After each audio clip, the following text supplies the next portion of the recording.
প্রেমিকার ফটো এবং ভিডিও নিয়ে বন্ধুকে দুনিয়া থেকে বিদায় করে দিল।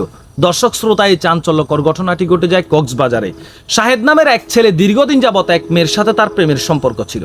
প্রেমের সম্পর্ক চলা অবস্থায় তাদের দুজনের মধ্যে ওই সমস্ত কাজ হয়, আর শাহেদ ওই সমস্ত কাজের ভিডিও ধারণ করে রাখেন এবং কিছু ফটো তুলে রাখেন, সেটা তার প্রেমিকা নিজেও জানতো। দর্শক শ্রোতা, সেই আপত্তিকর ভিডিও এবং আপত্তিকর ফটো এই শাহেদ তার এই মেয়েটির প্রেমিক শাহেদের মোবাইল ফোনে ছিল।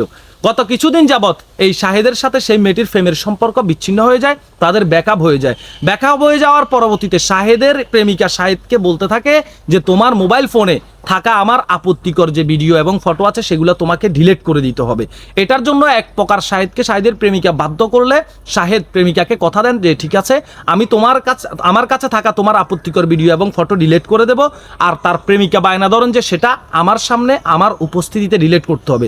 শাহেদ তার কথা সম্মতি জানান যে হ্যাঁ, আমি তোমার সামনে ডিলিট করে দেব। কিন্তু শাহেদ একটি মাস্টার প্ল্যান করেছিল। সে কি করেছে, তার মোবাইল ফোনে থাকা তার প্রেমিকার আপত্তিকর ভিডিও এবং ফটো সে তার এক বন্ধুর মোবাইল ফোনে শেয়ারের মাধ্যমে দিয়ে সেটা সে বন্ধু আলামিন হোসেনের কাছে রেখে এই শাহেদ তার প্রেমিকার কাছে যায়, গিয়ে তার প্রেমিকার সামনে তার মোবাইল ফোনে থাকা ভিডিও এবং ফটো সে ডিলিট করে দেয় যে আজকের পর থেকে সব কিছু শেষ, আমি তোমার আপত্তিকর ভিডিও আমার কাছে যেগুলো ছিল আমি সব ডিলিট করে দিয়েছি। দর্শক শ্রোতা, তারপর শাহেদ চলে আসার পরবর্তীতে তার বন্ধু আব্দুল্লাহ আল মামুনকে বলে যে তোকে যে ভিডিওগুলো আমি দিয়েছি আমার প্রেমিকার আর আমার, সেই ভিডিওগুলো আমাকে তুই ফেরত দে। দর্শক শ্রোতা, তার পরবর্তীতে এই শাহেদের বন্ধু আব্দুল্লাহ আল মামুন সে আপত্তি জানায় যে আমি এই ভিডিও এবং ফটো তোকে দেব না, এগুলো আমার কাছেই থাকবে। সে এগুলা শাহেদকে দিতে আপত্তি জানালে শাহেদ এক প্রকার ক্ষুব্ধ হয়ে যান।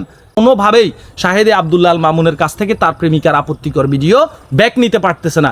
তার সে একটা মাস্টার প্ল্যান করে যে যেই কোনোভাবে তার বন্ধু আব্দুল্লাহ আল মামুনের কাছ থেকে এটা নিতে হবে, কিন্তু সকল চেষ্টাই তার বৃথা যায়। তারপর সে সিদ্ধান্ত নেন যে আব্দুল্লাহ আল মামুনকে সে দুনিয়া থেকে বিদায় করে দেবে।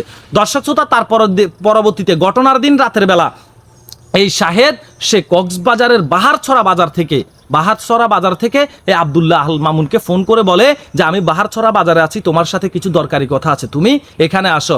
রাত 8:30টার দিকে আব্দুল্লাহ আল মামুন কক্সবাজার বাহারছড়া বাজারের উদ্দেশ্যে যায় রাত 8:30টার দিকে। সেখান থেকে সে রাত 8:30টার দিকে বাহারছড়া বাজারে গিয়ে পৌঁছালে শাহেদ সহ আব্দুল্লাহ আল মামুন তারা দুজনে মোটর সাইকেলে করে কক্সবাজার বাহারছড়া বাজার থেকে কালিশ্বরা বাজারের উদ্দেশ্যে তারা দুজন রওনা শুরু করে। তার পরবর্তীতে পথের মধ্যে এক পর্যায়ে মাঝপথে আসলে সেখানে কিছু একদল ছেলে ফেলে তাদের দুজনের মোটর সাইকেলের গতিরোধ করে এবং তাদের দুজনকে সেখানে দাঁড় করার পরবর্তীতে শাহেদের প্ল্যান অনুযায়ী শাহেদের ভাড়াটিয়া এই ছেলেগুলা যে তারা আব্দুল্লাহ আল মামুনকে দুনিয়া থেকে বিদায় করে দেবে, শাহেদ এই জন্য তাদেরকে ভাড়া করেছে। তারপর আব্দুল্লাহ আল মামুনকে ঘিরে ধরে আব্দুল্লাহ আল মামুনের কাছ থেকে প্রথমে তার পার্সোনাল মোবাইল ফোনটি নিয়ে তারা সেটা শাহেদকে দিয়ে দেন এবং আব্দুল্লাহ আল মামুনকে তারা আঘাত করা শুরু করেন। দর্শক শ্রোতা, তারপর মোটর সাইকেল নিয়ে শাহেদ সেখান থেকে আবারও সেই বাহারছড়া বাজারের উদ্দেশ্যে চলে আসে।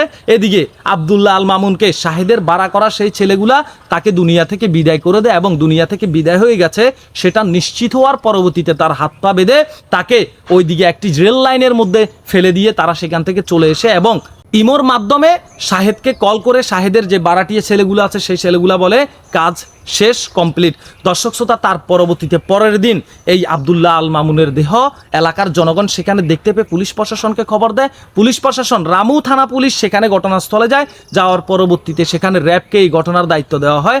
র্যাব প্রযুক্তির মাধ্যমে অভিযান চালিয়ে এই শাহেদকে গ্রেপ্তার করতে সক্ষম হয়। দর্শক শ্রোতা, চিন্তা করে দেখেন একজন মানুষ কতটা নিচে নামলে এই সমস্ত কাজ করতে পারে। মানুষের কর্ম মানুষকে কোথায় নিয়ে যায় চিন্তা করে দেখেন। সে একটা মেয়ের সাথে তার প্রেমের সম্পর্ক ছিল, সেই প্রেমের সম্পর্কে থাকা অবস্থায় তাদের দুজনের মধ্যে ওই সমস্ত কাজ হয়, আর ওই সমস্ত কাজের গোপন ভিডিও এই শাহেদ মোবাইলে ধারণ করে রাখেন। আর সেই ভিডিও তার প্রেমিকা ডিলিট করতে বললে সে মাস্টার প্ল্যান করে সেই ভিডিও তার বন্ধুর মোবাইল ফোনে দেয় এবং তার মোবাইল ফোন সে নিয়ে তার প্রেমিকার সামনে ভিডিও এবং ফটো ডিলিট করে দেয়। আবার তার বন্ধুর কাছ থেকে এই ভিডিওগুলো সে নেওয়ার জন্য আসে, আর বন্ধু আপত্তি জানালে দিতে বন্ধুকে মাস্টার প্ল্যান করে দুনিয়া থেকে বিদায় করে দিয়েছে। দর্শক শ্রোতা, দুজনের কিন্তু খারাপ উদ্দেশ্য ছিল। আব্দুল্লাহ আল মামুনেরও খারাপ উদ্দেশ্য ছিল যে সেই ভিডিও দিয়ে ওই মেয়েটিকে ব্ল্যাকমেইল করে তার সাথে ওই সমস্ত কাজ করবে। দর্শক শ্রোতা, এই শাহেদের কি সাজা আপনারা আশা করেন কমেন্ট বক্সে জানাবেন। এই ভিডিওটি হাজার মানুষের কাছে, লাখ মানুষের কাছে শেয়ার করে আপনারা পৌঁছে দেবেন। কারণ প্রত্যেকটা মেয়েকে সচেতন হওয়া দরকার। আপনি যে একটা ছেলের সাথে প্রেমের সম্পর্ক করছেন, আমাদের বর্তমান স্কুলের যে ছোট বোনেরা আছো, তোমরা যে কোনো ছেলের সাথে আবেগে পুরো প্রেমের সম্পর্ক করছো, আর প্রেমের সম্পর্কের পরবর্তীতে তোমরা যে ওই সমস্ত কাজে লিপ্ত হয়ে যাচ্ছ, তোমাকে জানতে হবে ওই ছেলেটা কেমন। ওই ছেলেটা যে তোমার আপত্তিকর ভিডিও বা তোমার ফটো ধারণ করে রাখবে না, এটার কি গ্যারান্টি আছে? সবাই ভালো থাকবেন, সুস্থ থাকবেন, আল্লাহ হাফিজ। ভিডিওটি শেয়ার করে দেবেন, যদি ফেসবুক পেজ থেকে দেখে থাকেন ফলো করে দেবেন, ইউটিউব চ্যানেল থেকে দেখলে সাবস্ক্রাইব করতে ভুলবেন না। ভালো থাকবেন, সুস্থ থাকবেন, আল্লাহ হাফিজ।